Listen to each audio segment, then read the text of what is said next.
अंगद जी को ऐसा महसूस हुआ मानो पूरे विश्व का बल अंगद जी में आ गया। विश्वात्मा भगवान है, अपार बल, ऐसा अनुभव हो रहा है अंगद जी को। चरणों में वंदना की और प्रभु के प्रताप का स्मरण किया, और जैसे मतवाला गजराज चलता है, लंका के समीप ही है, समुद्र पार हो चुके हैं, रण बाकुरे बालपुत्र युवराज अंगद गजराज की तरह चल रहे हैं, सिंहवत। लंका में जे भी प्रवेश के हाहाकार मच गया, वही बानर आ गया जिसने लंका जलाई थी, क्योंकि अंगद जी रावण का पुत्र अपने निशाचर साथियों के साथ खेल रहा था, देखा तो अंगद जी से बातचीत करने लगा। कौन हो, कैसे प्रवेश कर रहे हो? अंगद जी ने कोई बातचीत नहीं की, चल रास्ते से हट जा। तो अभिमानी का पुत्र है, तो उसने अंगद जी पर लात प्रहार करने की कोशिश की, पकड़ के लात उसकी 2-4 बार घुमाया, पटक दिया, मर गया। रावण का पहली शुरुआत यहां से। जे भी रावण का पुत्र मरा तो जितने भट्ट थे भागे, हल्ला मचाते जा रहे, भागो, ये वही बानर है जिसने अक्षय कुमार को मारा था, जिसने लंका जलाई थी। पहली बार आया तो सब हाहाकार मच गया, अब दोबारा आया है तो क्या करेगा, सब भाग पड़े। जाकर के सभा में पुकारा, वही आ गया जिसने लंका जलाई थी, अक्षय कुमार को मारा था। आते ही सबसे पहले रावण के पुत्र का वध किया है। रावण के पुत्र की मृत्यु, नगर में हाहाकार मच गया, सब माथा पकड़ के बैठ गए, क्योंकि पीछे भोग चुके हैं ना हनुमान जी की लीला में। सब हाहाकार करने लगे कि अब ये रावण सर्वनाश कराएगा, मान जाता तो कम से कम प्राण बच जाए। सब भयभीत हो गए, हे विधाता अब क्या होगा। सब रो रहे हैं घरों में बैठे, क्योंकि सब देख चुके हैं ना हनुमान जी का प्रताप। जिस गली से जा रहे हैं बिना पूछे, सब ऐसे करते हो, ऐसे बता, सब आका दरवाजा उधर है, किसी को मारने की जरूरत नहीं है, पहले ही सब ये रास्ता है दरबार के लिए। दरबार के प्रथम द्वार पर अंगद जी खड़े हुए। गयऊ सभा दरबार तब सुमिरि राम पद कंज, सिंह ठवनी इत उत चितव, धीर वीर बल पुंज। भगवान श्री राम के पावन चरणों का स्मरण करते हुए रावण की सभा के प्रथम द्वार पर, और जैसे सिंह शिकार को तकता है, ऐसे बिल्कुल सावधान है, क्योंकि शत्रु की सभा बलवान शत्रु है, तो सिंहवत आसपास चारों तरफ चितवन, कोई हरकत तो नहीं कर रहा। तुरंत एक राक्षस गया और रावण को समाचार दिया कि आते ही एक पुत्र का हनन आपके हो गया, और बानर आया है, लगता है वही बानर है जो पहले आया हुआ था। रावण ने कहा बुलाओ इस बंदर को, देखते हैं। दूत दौड़े, अंगद जी ने दूर से, चलो सब दूर निशाचर चल, मत गजराज सिंहवत दृष्टि सभा में प्रवेश किया। सभा में अंगद जी देख रहे, मानो काजलों के पहाड़ की भीड़ लगी हो, ऐसे निशाचर हैं, बलवान काले एकदम। भुजाएं सबकी ऐसी दिखाई दे जैसे मोटे मोटे पेड़ों की जड़ें होती हैं, ऐसे मोटी मोटी। रोमावली ऐसे जैसे कुश होते हैं ना, ऐसे रोमावली। मुंह नाक नेत्र ऐसा जैसे पर्वत की कंदराएं होती, अंदर चले जाओ बाहर निकलो, ऐसे मुख नाक, ऐसे निशाचर बैठे हुए। जरा भी झिझके नहीं, जरा भी डरे नहीं। और आश्चर्य की बात यह हुई कि जो ही अंगद जी ने सभा में प्रवेश किया, सब खड़े हो गए। रावण की सभा के जैसे कोई महाजन महापुरुष पधारे तो सब सभा में खड़े हो जाते हैं। रावण बैठा हुआ है और सब सभासद खड़े हो गए। अंगद जी, राम प्रताप है, ये भगवत प्रताप है। उठ खड़े हुए। रावण का हृदय क्रोध से जल उठा। वह बैठ इसके लिए खड़े हो गए अंगद जी। निशंक अंगद उस समय खड़े हैं। ये शंका तभी होती जब भगवान का भरोसा नहीं होता, भगवान के प्रताप को नहीं जानते, भगवान का आश्रय नहीं होता।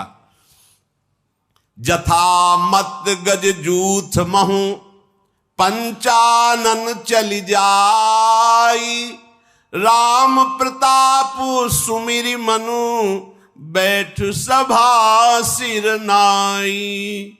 जैसे विशाल हाथियों के झुंड में बबर शेर उतरे, ऐसे अंगद जी, कोई शंका नहीं, कोई भय नहीं, भगवान के प्रताप का स्मरण, जय श्री राम, और सभा में बिल्कुल कोई भय नहीं, कोई डर नहीं। ये भक्त का स्वरूप होता है। भय किस बात? अखिल लोक ब्रह्मांडों का स्वामी हमारा प्रीतम है, भय किस बात का? अच्छा, मरने का भय, शरीर का भय, ये तो पहले उनके नाम कर चुके हैं, ये तो उनकी संपत्ति हो, जब चाहे तब ले ले। तो भय, फिर हमारा स्वरूप तो अविनाशी है, फिर भय की कोई गुंजाइश नहीं है। कहा दसकंठ कवन तय बंदर, तुम पहले वाले तो नहीं हो, दूसरे हो, क्योंकि दर्शन में लग रहा है। कौन है तू? तो अंगद ने कहा है दशग्रीव, मैं भगवान श्री राम का एक छोटा सा दूत हूं। अगर पूरा परिचय जानना चाहते हो तो तुम्हें हमारे पिता का बहुत बढ़िया परिचय है। 6 महीना कांख में रहे हो उनकी, बालिपुत्र। मैं अंगद हूं और मेरे पिता 6 महीना ऐसे रावण को दबाए हुए संध्या वंदन करते रहे। तुम्हारी भलाई के लिए आया हूं। तुम उत्तम कुल में पैदा हुए हो, पुलस्त ऋषि के पौत्र हो, भगवान शंकर जी की आराधना की है, ब्रह्मा जी की आराधना की है। पहले भगवान शंकर की आराधना नहीं करता था। एक बार पुष्पक विमान लेकर के जा रहा था तो कैलाश के ऊपर से कोई भी विमान नहीं निकल सकता। नंदिकेश्वर जी प्रकट हुए और गए, घुमा के ले जाओ, ये भगवान शिव का वास स्थान कैलाश पर्वत है, इसके ऊपर से कोई विमान नहीं जाता। अच्छा, ऊपर से नहीं जा सकता, हटा तो सकते हैं। विमान से उतरा, पूरे कैलाश को ऐसे उठाया। नंदकिशोर आश्चर्यचकित हो गए, बोले इधर से हमारा विमान तो हटेगा नहीं, कैलाश आगे उसी को हटा के साइड में कर देते, फिर निकल जाते। इतना अभिमानी कि उतरा, पूरे कैलाश को उठा लिया। भगवान शिव मुस्कुराए। नंदकिशोर ने कहा प्रभु ये तो बहुत अभिमानी है। ऐसे चरण रखा, अंगूठा रखा, जेब ही रखा तो दब गया। अब जब दबा तो उसे लगा कि अब तो मर ही जाएंगे अगर भगवान शंकर कृपा नहीं। तो अद्भुत तांडव, जो तांडव स्तोत्र है, जटाटवी गलत ज्वल प्रवाह पा, ये विद्वान तो था। उस दिन से इसने अनन्य भक्ति भगवान शिव की शुरू कर दी। ब्रह्मा जी से तो पहले ही वरदान प्राप्त किया था। तो अंगद जी कह रहे तुम भगवान शिव के भी भक्त हो और ब्रह्मा जी के द्वारा तुमने वरदान प्राप्त किया है, तुम्हारा यश है, बड़े लोकपाल राजाओं को तुमने अधीन किया है। बस एक भयंकर गलती कर दी, तुम जगत जननी सिया जी का हरण करके लाए हो। अब मैं तुम्हें हित की सलाह आखिरी बार दे रहा हूं, उसके अनुसार चलो। प्रभु श्री राम जी ऐसे करुणामय है, चाहे जितना कोई अपराध किया हो, अगर शरण में चला जाए तो उसे क्षमा कर देते हैं। तुम ऐसा करो, उपाय बता रहे हैं। दांतों में तिनका दबाओ, गले में कुल्हाड़ी डालो ऐसे, और कुटुंबियों सहित, अपनी स्त्रियों सहित, अब पहले तो तुम जाकर के जानकी जी को वापस, अब नहीं, अब तो दांतों तले तिनका दबाओ, गले में कुल्हाड़ी डालो और अपने जो बड़े बड़े यूथपति हैं और अपनी स्त्रियों सहित और जानकी जी को आगे करो, तो तुम्हारी प्राण रक्षा हो जाएगी। भय छोड़ो, मैं साथ रहूंगा, कोई तुम्हें भय नहीं रहेगा। हमारे प्रभु प्रणत पाल है, उनका एक प्रण है कि जो शरण में आ जाए, कोई भी हो, कैसा भी हो, उसे स्वीकार कर लेते हैं। आप बस जाकर के बोलना, हे श्री राम मेरी रक्षा करो, रक्षा करो, रक्षा करो। प्रभु उसी समय तुम्हारे सारे अपराध क्षमा कर देंगे, तुम्हें निर्भय कर देंगे। रावण बोला, अरे बंदर संभाल के बोल, मैं राम से क्षमा मांगूंगा? तूने समझा नहीं, तूने मुझे जाना नहीं। अंगद से कह रहा मुझे जान। अहंकार बस यही बड़ा विचित्र रोग है कि ये किसी की समझता नहीं। अहंकार समझता नहीं, ये सबसे बड़ा दोष है और यही जन्म मरण का मूल हेतु है। संस्कृति मूल शूल प्रद नाना, सकल शोकदायक अभिमाना। अभिमान को पसंद नहीं किसी की बात, उसके मन में जो आएगी वही करेगा। तूने मुझे कहा मित्र, किस नाते से तू मित्र लगता है मेरा? कौन सा राज्य है, कितना बड़ा तू बलवान है, मेरा रावण का मित्र? अंगद ने कहा, फिर मैं बता रहा हूं, मैं बाली का पुत्र हूं, जिसके आगे घुटने टेक कर तुमने मित्रता स्वीकार की थी, तब उन्होंने छोड़ा था। अंगद का वचन सुनते ही रावण के चेहरे में पसीना आ गया, क्योंकि वो ध्यान आ गया ना बाली का। ये बार बार कह रहा था हमसे युद्ध करो, हम विश्व विजय कर रहे हैं। बाली ने कहा हम संध्या कर रहे हैं, बाद में युद्ध करेंगे। वो बार बार उछल कूद मचा, तो ऐसे दबा लिया कखरी में और आराम से संध्या कर 6 महीने तक कखरी में दबाए रखा। रावण सकुचा, अच्छा, एक बंदर का नाम था बाली, मैं जान गया, बहुत अभिमानी है, किसी भी तरह समझना नहीं चाहता। हाँ अच्छा, तू बाली का लड़का है? अरे कुल का नाशक, तू अपने कुल रूपी बांस के लिए अग्नि पैदा हुआ, तू गर्भ में ही क्यों नहीं नष्ट हो गया? व्यर्थ में पैदा हुआ और अपने मुंह से उन तपस्वियों का दूत कहलाता जिसने तेरे पिता की हत्या की। ये राजनीति है, भेद बुद्धि पैदा करके अपने पक्ष में कर लेना। अंगद ने हंसकर कहा कि तुम्हारी चतुराई कपट ये चलेगा नहीं, बस कुछ दिनों की बात है, अपने मित्र के पास पहुंच करके जान लेना, अर्थात जहां बाली गया है वहीं तुम भी पहुंच जाओगे, क्योंकि रघुनाथ जी के बाण बड़े उत्सुक हैं इस समय। राम विरोध करने पर जैसी बात होती है वैसी तुम अनुभव करोगे, सुनाने की जरूरत नहीं है। अरे मूर्ख रावण, सुन, ये भेद नीति उसके ऊपर काम करती जिसने भगवान का आश्रय नहीं लिया। भेद नीति बड़ी काम करती है, हम तो देखते हैं ना भेद नीति का प्रयोग बड़ा।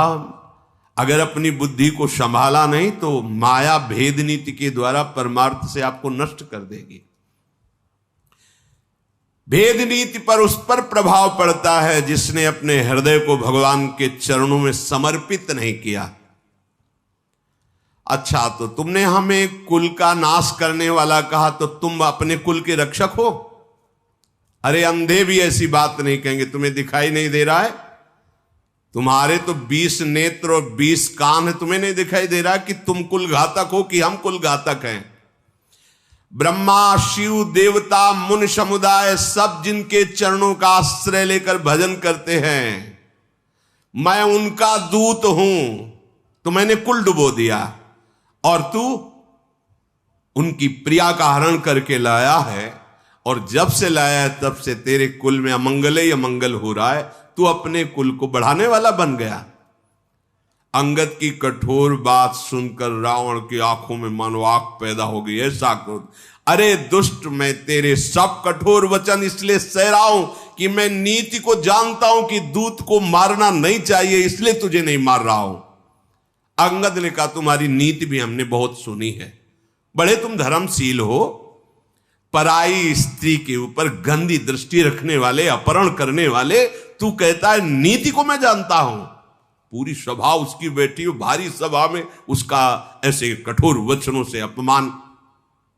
दूत की रक्षा करने की बात तो आंखों से देख ली, धर्म के व्रत को धारण करने की डींग मारने वाले, तू डूब कर क्यों नहीं मर जाता? अपने मुंह से अपनी बड़ाई कर रहा है, तुझे शर्म नहीं आती? नाक कान रहित बहन को देखा तो तुमने धर्म विचार करके ही तो क्षमा किया, बड़े क्षमावान हो तुम। तुम्हारी धर्मशीलता बड़ी जगजाहिर है। मैं भी बड़ा भाग्यवान हूं जो तुम्हारे जैसे धर्मात्मा का दर्शन पा रहा हूं।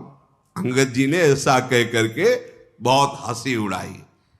रावण ने कहा, तू मूर्ख बंदर बक बक कर रहा है, तू मेरी भुजाओं को नहीं देख रहा है? अरे लोकपाल भी डरते मेरी भुजाओं को देख करके। तूने सुना होगा आकाश रूपी तालाब में मेरी भुजाओं रूपी कमलों पर बसकर शिव जी सहित कैलाश हंस के समान शोभा पाया था। 20 बार कैलाश पर्वत को इन भुजाओं से उठाया है। अंगद सुन, तेरी सेना में बता कौन ऐसा सुभट है जो मेरी इन भुजाओं से भिड़ सके? है कौन उसमें जो मेरे से युद्ध कर सके? और तुम और सुग्रीव कोई वीर हो क्या हमारे सामने? और आप विभीषण डरपोक, वो हमारे सामने खड़ा होगा। और जाम्बवान बुढ़ापे को झेल नहीं पा रहा है, इतनी बुढ़ापा अवस्था है। अब लड़ाई में है कौन तुम्हारे पक्ष में जो हमारे सामने खड़ा हो सके? अच्छा, जिन्होंने पुल बनाया नल नील, शिल्पी है, कोई योद्धा है? हां, एक बानर बहुत बड़ा योद्धा है जो पहले आया था लंका में। मानता हूं कि वो योद्धा है, क्योंकि एक ही से मुलाकात अभी हुई है, उसको तो मानता हूं कि योद्धा है। अंगद ने कहा, राक्षस राज, सच्ची बात मानते हो कि वो योद्धा है? अरे वो जब से नगर जला के गया है, जिसे तुम जगत विजयी योद्धा कह रहे हो, वो हमारे यहां का सबसे छोटा बानर है। अब अंगद जब वो अपनी डींग हाँक रहा है तो उसके अहंकार का दमन करने के लिए बोले, हमारे यहां सबसे छोटा सेना का बानर है जिसे तुम जगत विजयी योद्धा कह रहे हो। और सही बात, तुम उसे मानते हो योद्धा? रावण, तुमने जिसे योद्धा कह के सराया, वो सुग्रीव का एक छोटा सा दूत है। चलने में बहुत, जब से खबर लेने के लिए भेजा गया था तो बिना आज्ञा के उसने नगर जला दिया था। आज भी वो सकुच में है कि कैसे भगवान के सामने जाऊं। उनकी आज्ञा का उल्लंघन हुआ, क्योंकि भेजा गया था खबर के लिए, तुम्हारे पुत्र को मार डाला, लंका जला दी, तो वो आज भी सकुच में है और हमारे यहां का सबसे छोटा योद्धा है। रावण, तुम सब सत्य कहते हो, मुझे सुनकर कुछ भी क्रोध नहीं आ रहा। सचमुच हमारी सेना में एक भी ऐसा नहीं है जो तेरे से लड़ने में शोभा पावे। प्रीति और बैर तो बराबरी वालों से करना चाहिए। यहां तो ऐसा है जैसे सिंह और मेढक, तुम सब निशाचर मेढक हो और राम सेना सब सिंह है। भला सही बात कहते हो, जोड़ नहीं है, तुम्हारे जोड़ नहीं। जैसे सिंह और मेढक का, ऐसे तुम सब मेढक हो। यद्यपि तुम्हें मारने में हमारे प्रभु श्री राम की लघुता है, पर तूने बड़ा दोष किया है। रावण, प्रभु का क्रोध तेरे को भस्म कर देगा। मेरी बात मान ले, प्रभु की शरण में हो जा। अंगद जैसे बार बार ऐसे वचन बोल रहे हैं। रावण हंसकर बोला, बंदर में एक गुण तो दिखाई दे रहा है, इसको जो पालता है, खवाता है, पिलाता है, वो उसी के अधीन चेष्टा करता है। ये गुण तो इसमें दिखाई दे रहा है। इसको जो बंदर को जो पाले, खवावे, पिला, उसके अनुकूल चलता है, उसके अधीन चलता है। ये तेरे में तो गुण दिखाई दे रहा है कि तू अपने स्वामी के अनुकूल है। बंदर जो अपने मालिक के लिए लाज छोड़कर जहां तहां नाचता है और नाच कूद कर लोगों को रिझाकर अपने मालिक का पोषण करता है, हाँ, ये तेरे में है। अंगद, तेरी जाति जो बंदर है, स्वामी भक्त है, तू अपने मालिक के जितने भी गुण गा रहा है, तो समझदार लोग बंदर के द्वारा मालिक का किया हुआ आदर स्वीकार नहीं करते। हम समझदार जन हैं, तेरी जली कटी बातों को सुनकर उस पर ध्यान नहीं देते, नाराज नहीं होते। अंगद ने कहा, बड़े गुणग्राहक हो, हनुमान जी ने सुनाया था तुम्हारे गुणग्राहक की बात। अशोकवन को विध्वंस किया, अक्षय कुमार को मारा, पूरी लंका को जला दी, और आप गुण ग्राहक इसीलिए शांत रहे, क्योंकि आप गुण ग्राहक हो ना। हां, उसने कोई आपका अपकार नहीं किया था, इसलिए आप शांत रहे। अर्थात कि उस समय तुम्हारा बल कहां गया था। अंगद जी बड़ी बकरोती बोल रहे हैं, टेढ़ी बातें। तुम्हारा सुंदर विचार दशग्रीव, तुम में कुछ लाज बची है कि नहीं बची है? अंगद ने कहा, धृष्टता की हद हो गई। मैंने जो हनुमान जी ने बताया था कि तू कितना निर्लज्ज है, वो आज आंखों से देख रहा हो। वास्तविक तो बहुत निर्लज्ज है। सभा में कोई रावण को ऐसा, अरे देखो, क्रोध भी नहीं आ रहा, लाज भी नहीं है, चिढ़ भी नहीं है। अब तो रावण को नहीं रहा गया। अरे बानर, तेरी ऐसी बुद्धि है, तभी बाप को मरवा डाला तूने। ऐसा वचन कह करके रावण बड़ा अट्टहास किया। अंगद ने कहा, बाप को मरवा डाला, तेरे को मरवाने के लिए आया हूं। तेरी भी मृत्यु का मैं ही कारण बनूंगा। अभी तुरंत मेरी बात समझ जा, नहीं ऐसा मत समझ कि मैं तुझे दंड नहीं दे सकता। अंगद ने, अरे नीच अभिमानी, बाल के निर्मल यश का कारण जानकर मैं तुझे नहीं मार रहा हूं। रावण ने कहा, नहीं तो बता, रावण जैसा है कोई त्रिभुवन में? गजब का अभिमानी, बस उसको अपनी याद आ रही बार बार। अंगद जी ने कहा, रावण सुनना चाहते हो कि? हमने तो जो रावण सुना है उनमें से कौन वाले तुम रावण हो, जरा बताना। बलि ही जितन एक गयऊ पताला, राखिव बांध शिशुन है साला। एक गया था बलि जी को जीतने, बामन बलि, पाताल में। तो वहां के जो खेल रहे थे कुछ लोग, तो रावण को बांध करके है साला घोड़साल में डाल दिया था, और खेल खेल में खूब लात मारते थे उसको। जब दया लगी महाराज बलि को, तो मुक्त कर दिया था। एक रावण वही था। वही वो क्या तुम, जिसे वहां लातों से मारा गया था, घोड़साल में बांध के रखा गया था, जब बलि पर विजय प्राप्त करने गया था। अच्छा, दूसरा रावण हमने सुना है, एक बहोरी सहस भुज देखा, धाई धरा जिम जंतु विशेखा, कौतुक लाग भवन ले आवा, सो पुलस्त मुनि जाय छुड़ावा। शास्त्राबाहु अर्जुन के साथ युद्ध की, तो ऐसे जंतु की तरह पकड़ लिया, अपने भवन में बंदी बना के लग। फिर पुलस्त ऋषि गए और समझा बुझाकर छुड़ा के लाए थे। वो रावण हो तुम।